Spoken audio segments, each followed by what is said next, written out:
Hello, everyone. It's such a pleasure to be here and to exchange ideas with all these brilliant people. I'm really thankful that really Erica set up my talk perfectly. My rowing ideal is actually called the human factor.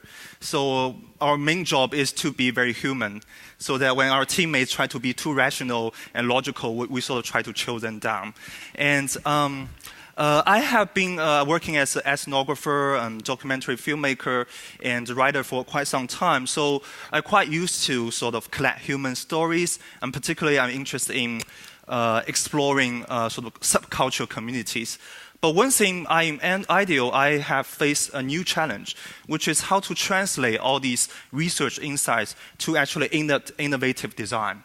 So for me, it's quite a personal journey to discover new methods to do that. So today I'm going to share with you some of my methods that to sort of leverage my craft of researcher to inspire design. The first thing I want to talk about is actually finding inspiration in sort of analogous and extreme examples. So I'll give you an example. So once a client comes to us, they're trying to produce an online platform for MOOC. MOOC stands for Massive Open Online Courses. But the challenge is, yes, MOOC is giving access to more people to good education, but they also made the barrier to exit really low, because it's really easy to drop out of online courses. Right now, actually, the dropout rate of online courses is around 90%. So we look into the whole field of online education, try to see whether there was some good practice, good example, then realize it's actually a global problem. So if you look at international platforms like Udacity or EDX, all these platforms have the problem of dropout rate. So we start to think whether there are other areas we can look into and learn something about how to sustain this passion for learning. Then, so drawing upon my previous experience with working with subcultural community, I think of a community in China that is pretty good at sort of sustaining this passion for learning. It is called the Subtitling group. The Subtitling group, what they do is there are volunteers who translate and add subtitles to latest foreign TVs and films and put them online for people to freely download. So despite the piracy issue, many Chinese actually see them as sort of anonymous and Robin Hood type hero who make global content accessible to Chinese audience. What's interesting, first of all, they're all volunteers, and they work very hard. They often spend hours of their leisure time translating these contents, and with no monetary return. And also, it's not something they can really put on their resume. Many of them do that as a way to practice the language skills, also learn cultural knowledge. And often they will spend hours sort of doing research and debating among themselves to get one foreign slang right.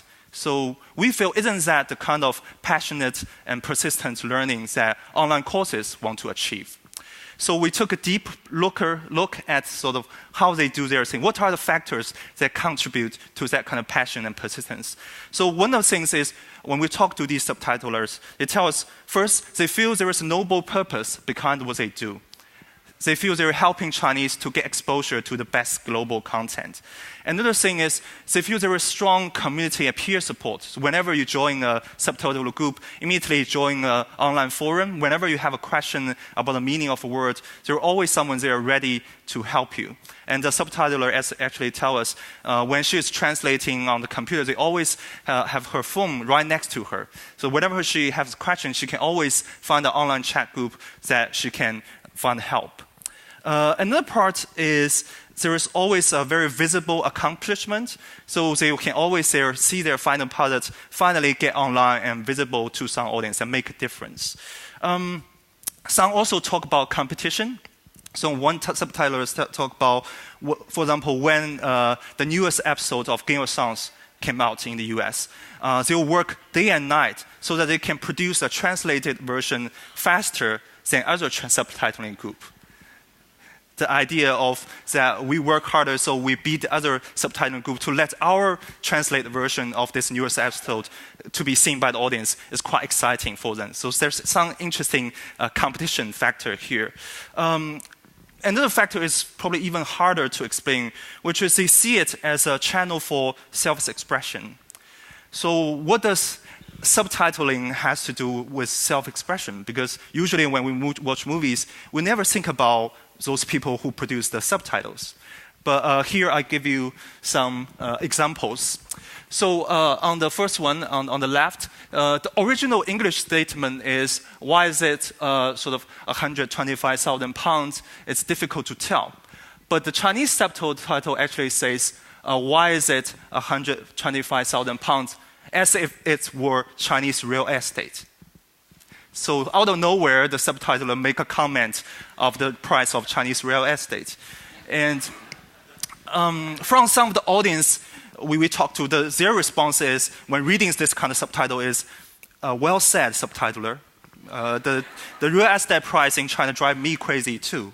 So you see this kind of meanings that added by subtitler actually makes sense to people. So here's an example so the English statement says 1944. And the translation is the year of 1941. Many people see this as a meaningless mistake, but I always suspect there's something deep in it. Then after hearing our morning session about time, I'm now convinced it's really about referring to how different cultures interpret experience time very differently. So there is something really deep that subtitler trying to say here. The final example, the subtitle says, so this is a subtitle who translate from English to Chinese. So it says, the characters are actually speaking French. So all you have been reading is made up by me, and I cannot go on anymore. So as you can see that the subtitle does have a chance to indulge their humor and use it as a channel of self-expression. So, but all these factors you see, whether it's a meaningful calling or peer support or this mechanism of competition and progress, or to have very visible accomplishment, a final product that can be seen by other people, or a channel for self-expression, all these factors are actually applicable to online education, right? You can imagine online courses to incorporate the same factors. At the end, indeed, all these things we observe, we learned from subtitling group, actually become our design principle for the design of online courses. So this is an example of how we look at a very marginal, sort of extreme subcultural community and learn something that can be used and become impactful for a broader context. So that's one method I found very interesting. The second method is really from my training as a sociologist. So I remember Wright Mills says that what is the sociological imagination? It's really about seeing the connection between social conditions and personal stories. And sometimes when we talk to designers, they're more about personal stories. But we feel that when you combine it, when you see the connection between social conditions and personal stories, you might look at things from a whole new perspective. So here is an example. So a client comes to us. It is one of the biggest matchmaking websites in China. It has more than 75 million users. But despite its size, their users are complaining a lot. Particularly, they complain the experience of this website is not romantic at all. It feels very boring and transactional. And it's definitely not something that's cool enough to talk to your friends about. So, of course, we started with look at sort of the stories of online dating, online matchmaking that people posted online. But we feel it's not enough. Because we believe that people's online behavior are actually deeply shaped by their offline life. So we start to sort of broaden our lens and look at what's happening in the offline dating culture.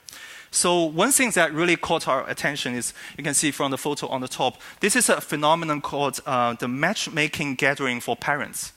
It's actually existing everywhere in China. It's really hundreds of parents gather together, usually in public parks, and exchange information about their children. As you can see, it's usually in a very simple way of display, and it has a piece of paper listing basic information about children, usually including their age, their height, their income. And to our surprise, it doesn't matter. Even if you go to a very cosmopolitan city like Shanghai, you have these events. If you visit Shanghai, make sure you visit People's Park on weekends weekends, you see hundreds of parents doing this kind of matchmaking for the children. And to our surprise, many young people actually endorse that kind of effort because they trust their parents' judgment. So just to give you a sense, the kind of conversations that happen in this kind of gathering. So for example, I heard one parent looking at the paper saying, this figure about your son's salary, is it pre-tax or after-tax? Another conversation I heard is, so your daughter's income and education is really too high. But if she's willing to shift to a job that pay less, that match our sons, then we might consider. So this is the kind of conversation you have.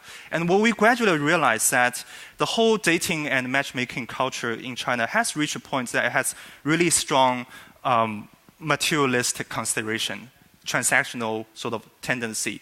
Then we look at the broader context, we find it interesting.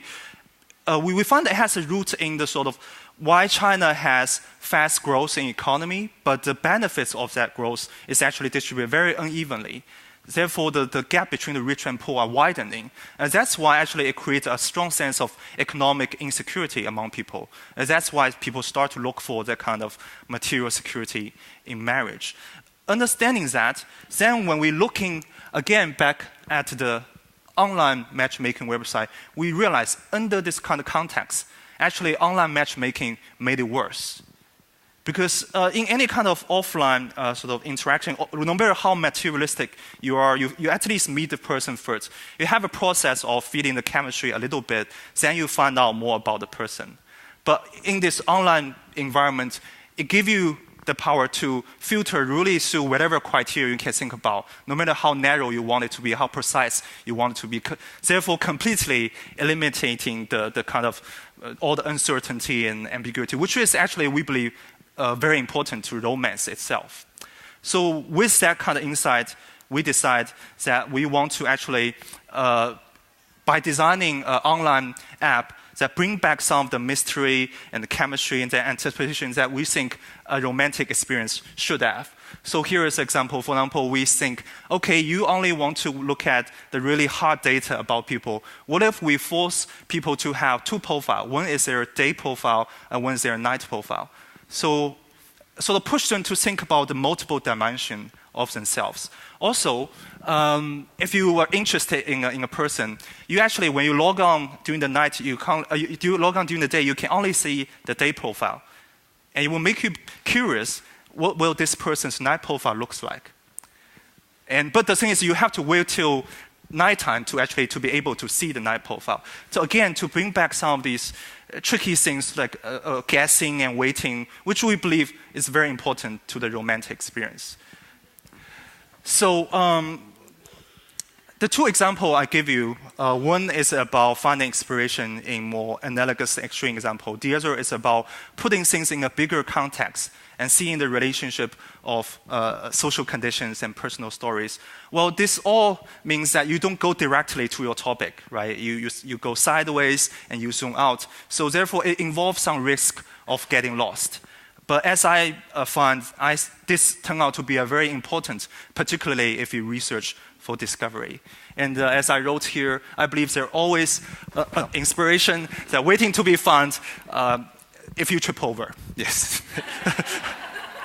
Thank you.